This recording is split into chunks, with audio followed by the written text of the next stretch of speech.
Let r equals f of theta equals 3 plus 5 sine theta. This is some type of cardioid type problem.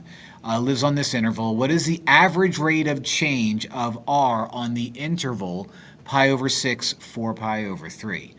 All right, so what we have to do is we have to find f of b minus f of a over b minus a. You are my a, you are my b. So this is going to be f of 4 pi over 3 minus f of pi over 6 all over 4 pi over 3 minus pi over 6. Okay, it's going to get a bit hairy.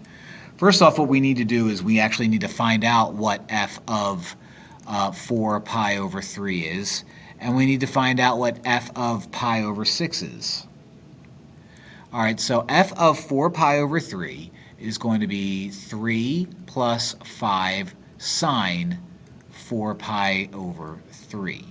Now at this stage, usually I whip out a unit circle and do it that way, but I think at this stage I don't need to draw that out anymore.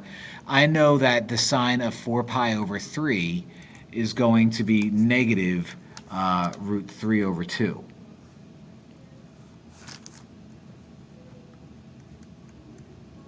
Like that.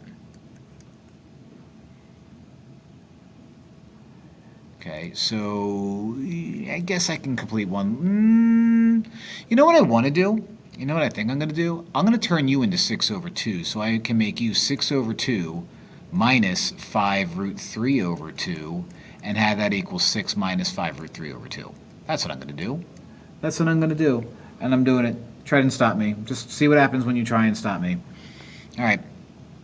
What's f of pi over 6? Well, that's going to be 3 plus 5 sine pi over 6. Sine is the y value of pi over 6, which is a half, so 3 plus 5 and a half is going to be 3 plus 5 over 2.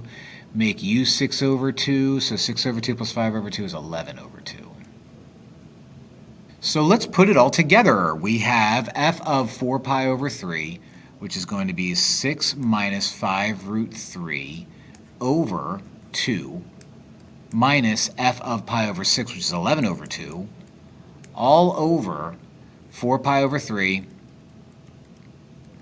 minus pi over 6. Numerator, not so bad. All you have to do is just combine these, actually, not multiply anything. Combine them, and you get 6 minus 5 root 3 minus 11. We'll clean that up. That's going to be all over. Let's multiply u by 2 over 2. So we'll get 8 pi over 6 minus pi over 6.